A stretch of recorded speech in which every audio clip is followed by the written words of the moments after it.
जय हिंद दोस्तों, स्वागत है आपका 8 PM सेंद्रीय सॉल्यूशन शो में। विदाउट वेस्टिंग टाइम सीधा मुद्दे की बात करते हैं। आप स्क्रीन पर देख रहे होंगे, पहला सवाल है सचिन बलखेरी जी का, what is difference between identification and life certificate of स्पर्श। तो दोस्तों मैं आपको बता दूं कि आइडेंटिफिकेशन और लाइफ सर्टिफिकेट एक ही चीज है। काफी लोग कंफ्यूज रहते हैं कि ये अलग अलग चीज तो नहीं है, वो अलग अलग चीज नहीं है, दोनों एक ही चीज है।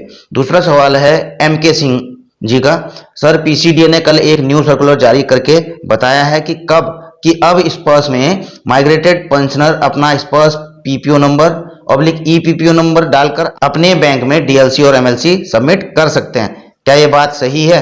तो दोस्तों मैं आपको बता दूं कि PCDA ने एक नोटिस जारी किया है डिफेंस पेंशनर्स के लिए कि जिनका पेंशन डेटा जो है माइग्रेट हो चुका है स्पर्श में, तो वो जो है या तो अपना स्पर्श के PPO नंबर से या फिर EPPO नंबर से ही अपना लाइफ सर्टिफिकेट सबमिट करें। और ऐसी कंडीशन में वहां पर बैंक में बताकर PDA अपना जरूर चेंज करवा लेना है PCDA स्पर्श इलाहाबाद के लिए। SB वशिष्ठ जी ने बड़ी इंपॉर्टेंट बात लिखी यहाँ पर, considering the present problem with Sparsh portal, date of submission of DLC MLC should be extended up to 31 January 2023। यानी कि इनका कहने का मतलब यह है कि जब इतनी दिक्कतें आ रही हैं तो जो है आपका जो डिजिटल लाइफ सर्टिफिकेट है या मैनुअल लाइफ सर्टिफिकेट है, इसका समय 30 नवंबर से बढ़ाकर 31 जनवरी 2023 तक कर दिया जाना चाहिए। तो दोस्तों मैं आपको बता दूं कि यह हो भी सकता है और नहीं भी हो सकता है। जब पिछली बार क्या हुआ था कि उस समय तो स्पर्श के ऊपर जो है 4-5 लाख ही डिफेंस पेंशनर थे, वो नहीं दे पाए। तो क्या इतनी बड़ी मात्रा में गवर्नमेंट जो है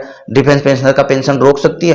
तो उस समय भी जो है 2 महीने बढ़ाया गया था और आज की डेट में तो 18.5 लाख से ऊपर जो है डिफेंस पेंशनर है। और अब नवंबर में पता लगेगा कि कितनों के जो है सक्सेस हो पाते हैं लाइफ सर्टिफिकेट, कितनों के नहीं हो पाते हैं। उसके बाद ही जो है गवर्नमेंट डिसीजन लेगी कि क्या जो है इनका एक्सटेंड किया जाए या नहीं किया जाए। लेकिन हम उम्मीद कर सकते हैं कि ये चीज बढ़ भी सकती है।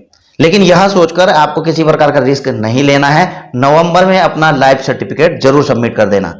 रवि कुमार जी लिखते हैं, in my PPO name is incorrect in rest of my document, Aadhaar, PAN, bank etcetera name is correct, how to update Aadhaar when every supporting document is having correct name. देखिए, अगर आपने जो है सर्विस में रहने के दौरान आपका जो नाम था आप उसको इनकरेक्ट नहीं बता सकते। अगर इनकरेक्ट था तो उस समय उस चीज को सही करवाना चाहिए था। है तो इनकरेक्ट, तो फिर आपके नाम, आधार, पैन और जो भी आपने डॉक्यूमेंट्स बाद में बनाए हैं वो हुए।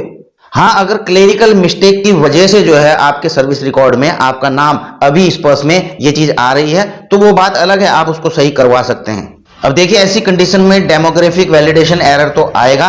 अब आपको चुनना है कि आपने सर्विस रिकॉर्ड में बदली करवाना है अपना नाम या फिर अपने सारे डॉक्यूमेंट्स में। अगला कमेंट है अल्टीमेट सेवर जी का, सर मैंने स्पर्श पोर्टल पर अपना आधार एंड पैन नंबर अपडेट कर दिया है और शो भी कर रहा है तथा 2 नवंबर को डिजिटल लाइफ सर्टिफिकेट भी SBI में ब्रांच में जाकर जमा कर दिया है। लेकिन 3 नवंबर को मोबाइल में मैसेज आया कि dear customer, account number registered in Jeevan Pramaan is not active, please contact branch SBI। अब मुझे क्या करना चाहिए? तो दोस्तों मैं आपको बता दूं कि कई डिफेंस पेंशनर जिनका स्पर्श में माइग्रेशन हो चुका है उनके आधार भी वहां पर अपडेट हैं, लेकिन वो बैंक में जाते तो हैं अपना लाइफ सर्टिफिकेट देने के लिए, लेकिन वहां पर बताते नहीं है कि मैं स्पर्श माइग्रेटेड पेंशनर हूं। रामलिंगन रामचंद्रन जी लिखते हैं, sir received password not working, I did forget password but I am not received message for new password on my mobile. तो दोस्तों जिनको पासवर्ड मिले हैं अगर वो काम नहीं कर रहे हैं तो उनको फॉरगेट पासवर्ड अप्लाई करना है। अगर नहीं भी आ रहे हैं तो दोस्तों इसके कई कारण हो सकते हैं, आपको पता ही है, कुछ टेक्निकल इश्यूज भी हैं। आजकल जो है स्पर्श पोर्टल पर काफी हैवी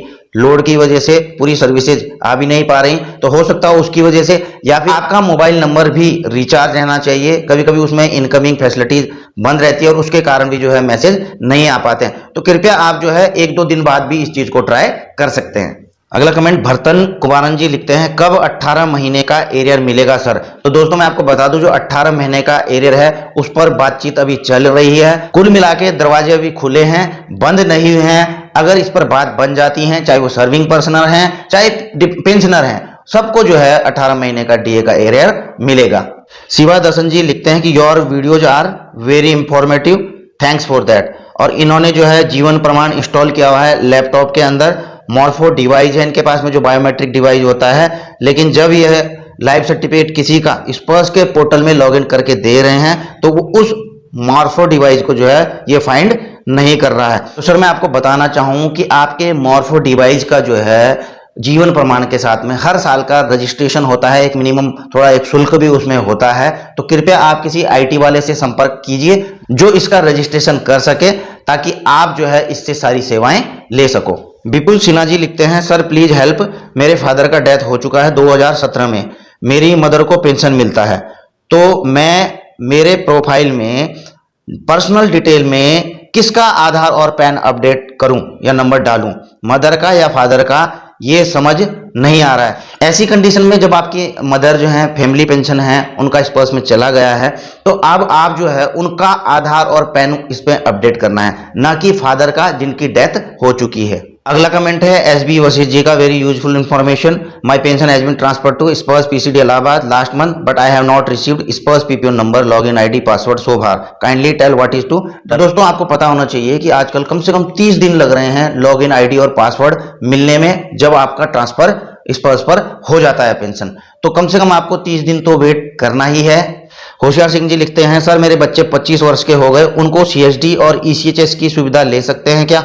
इसके लिए आगे की कार्रवाई क्या होगी? कृपया मेरा मार्गदर्शन करने की कृपा करें। देखिए यहाँ पर जो डिपेंडेंट की एलिजिबिलिटी है, चाहे वो सीएसडी के लिए है चाहे ईसीएचएस के लिए, वो सेम है। आपको पता ही होगा, अगर बेटा है तो 25 साल के बाद उनको जो है डिपेंडेंट में नहीं रखा जाता, या इससे पहले वो शादी कर लेते हैं, या इनकम क्राइटेरिया से ज्यादा उनकी इनकम होती है, वो डिपेंडेंट में शामिल नहीं होते। तो इसी प्रकार से बेटी का भी होता है कि यदि उनकी शादी नहीं हुई है और वो जॉब नहीं कर रही, उनकी इनकम नहीं है इनकम क्राइटेरिया में, तो उनको जो है 25 साल के बाद भी ये फैसिलिटीज मिल सकती हैं। अगला कमेंट है होशियार सिंह जी का, लिखते हैं, सर स्पर्श माइग्रेशन अपडेट करते समय री एम्प्लॉयड को अपडेट करने से मेरी पेंशन का डीए काट लिया गया, अतः आप मेरी सहायता करें, अभी मुझे क्या करना होगा? तो दोस्तों मैं आपको बता दूं, अगर आप री एम्प्लॉयड हैं और आपने जो है उसमें रिपोर्ट में यस करके दिया है, तो उसमें आपको एक सर्टिफिकेट भी अपना एम्प्लॉयर की तरफ से अपलोड करना होता है। मैंने एक वीडियो में इस चीज को बताया हुआ है, आप उसको देख सकते हैं। दोस्तों ग्रुप सी और ग्रुप डी वाले जब भी जो है री एम्प्लॉयड होते हैं, तो उनको दोनों तरफ से, यानी कि पेंशन से डीआर भी मिलता है और सर्विस से डीए भी मिलता है, लेकिन बशर्ते उन्होंने जो है पे प्रोटेक्शन का फायदा री एम्प्लॉयमेंट के दौरान न लिया हो। अगर आपने पे प्रोटेक्शन का फायदा नहीं लिया है, तो आप प्रॉपर जो है इसमें फॉर्म अपलोड करिए, तो आप ग्रीवेंस डाल सकते हैं कि आपका डीआर ना काटा जाए, क्योंकि आपने पे प्रोटेक्शन का फायदा नहीं लिया है। कपिल श्रीवास्तव जी लिखते हैं, सर प्लीज हेल्प, स्पर्श पोर्टल लॉगिन करने पर, डिक्लेरेशन सबमिट करने पर वो सबमिट ऑप्शन बार बार रिपीट हो जा रहा है, जिसके कारण डिक्लेरेशन सबमिट नहीं हो पा रहा है, इसलिए बताएं कि क्या कर सकते हैं। दोस्तों ऐसी कंडीशन में जब आप मैंडेटरी डिक्लेरेशन या आधार कंसेंट दे रहे होते हैं और ये बार बार रिफ्लेक्ट होकर वापस आता है, तो मैंने इस पर वीडियो भी बनाई हुई है, आप ऊपर लिंक देख सकते हैं। ये एक टेक्निकल इशू होता है और जो है सॉल्व हो जाता है, तो आप इस वीडियो के अनुसार करिए, आपका ठीक हो जाएगा। कुबेर जलाल जी लिखते हैं, सर नमस्कार, मुझे अपना नाम रिकॉर्ड में सही करना है, क्योंकि मेरा बैंक में, आधार में, पैन कार्ड में कुबेर सिंह नाम है और पीपीओ रिकॉर्ड में कुबेर सिंह है, तो यहाँ पे थोड़ा स्पेलिंग का डिफरेंस है, क्या करूं, मदद करने की कृपा करें। तो देखिए दोस्तों, आपके पास जो है दो ही ऑप्शन है, या तो आप सर्विस रिकॉर्ड में चेंज करवा लीजिए या सारे डॉक्यूमेंट्स में चेंज करवा लीजिए। प्रोसेस मैंने आपको बताया हुआ है, सर्विस रिकॉर्ड में थोड़ा क्रिटिकल है, थोड़ा लंबा प्रोसेस है, लेकिन जो है आप आधार में करवाते हैं तो वो थोड़ा आसान प्रोसेस है। बाकी आपको जो भी सही लगे आप कर सकते हैं। पीजे जला जी लिखते हैं, sir I checked Sparsh migration status after seeing your video and there Sparsh PPO number is given but we don't receive user ID and password, what should we do? देखिए इसमें उनका आ रहा है कि स्पर्श पीपीओ नंबर, तो आप फॉरगेट पासवर्ड अप्लाई कर सकते हैं। और आप दूसरी चीज यहां पर देख सकते हैं कि क्या वहां पर जो है आपका आधार अपडेट है।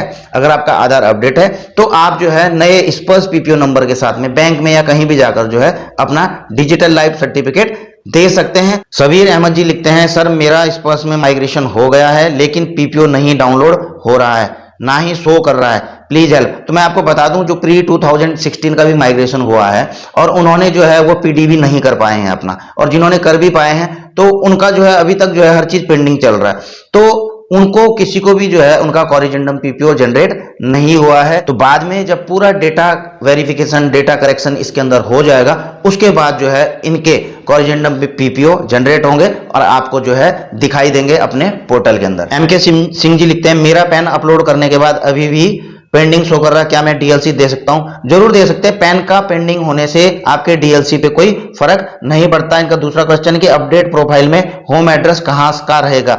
जो डिस्चार्ज बुक में परमानेंट होम एड्रेस है और जो आधार या पैन में बैंक में दिया हुआ है। तो दोस्तों जब आप स्पर्श में पीडीवी कर रहे होंगे तो आप अपना एड्रेस जो करंट एड्रेस है उसको चेंज कर सकते हैं और उसका जो है एड्रेस प्रूफ इसमें अपलोड कर सकते हैं। आशीष रॉय जी लिखते हैं, I am Ashish Kumar Roy is defence pensioner, और इनका कहना है कि इनको 3 महीने का अभी महंगाई राहत या डीआर इनके खाते में क्रेडिट नहीं हुई है। स्पर्श माइग्रेटेड पेंशनर हैं तो इनको क्या करना चाहिए? तो दोस्तों अगर आपका डीआर नहीं भी आया तो आपको वेट करना चाहिए, वो आ जाएगा। ये तो ऑर्डर्स हैं, 1 महीने नहीं आएंगे तो अगले महीने जरूर आपके खाते में आ जाएंगे। क्यूट स्टेटस जी लिखते हैं, हेलो सर, मैंने अपनी मदर का लाइफ सर्टिफिकेट उमंग ऐप से सबमिट किया है, तो क्या वो सक्सेसफुल होगा? देखिए आपने उमंग से किया चाहे जीवन प्रमाण से किया, अगर आपने सही पीपीओ नंबर उस पर डाला है, पेंशन डिसबर्सिंग एजेंसी सही के लिए डाला है, तो आपका जो है लाइफ सर्टिफिकेट सक्सेस होगा, और आपने गलत डाला है तो वह जो है अनसक्सेस होगा। आप जो है इसकी स्टेटस को चेक करते रहिएगा। दत्ताजी राव पाटिल लिखते हैं कि सर मैंने लाइफ सर्टिफिकेट जमा कर दिया, स्टेटस चेक करने के बाद डिस्क्लेमर आ रहा है कि your life certificate will be subject to acceptance by your PCDA pension अलावा। सर मुझे लाइफ सर्टिफिकेट एक्सेप्टेंस मैसेज नहीं आया है, क्या मुझे फिर से लाइफ सर्टिफिकेट देना चाहिए? तो दोस्तों मैं आपको बता दूं कि कई लोग जो है पूछ रहे हैं कि हमारा जो है इस पर अपडेट कब होगा। देखिए अभी किसी के भी जो जिन्होंने जो है स्पर्श के लिए दिए हैं अपने, तो उनका जो है किसी का भी उसमें सक्सेस नहीं आ रहा है। अभी समय लगेगा, हो सकता है 10 दिन लगे, 15 दिन लगे, मैं इस चीज को नहीं बोल सकता हूं, लेकिन जिस दिन भी वो डेटाबेस में इसको अपडेट करेंगे उस दिन जो है सबका कुछ ना कुछ स्टेटस दिखाई देगा। तो आज की वीडियो मैं यहीं पर समाप्त करता हूं। वीडियो अगर आपको अच्छी लगी हो तो इसे लाइक और शेयर कर सकते हैं। कल फिर मिलेंगे 8 PM सेंद्रीय सॉल्यूशन शो में। तब तक के लिए जय हिंद, वंदे मातरम।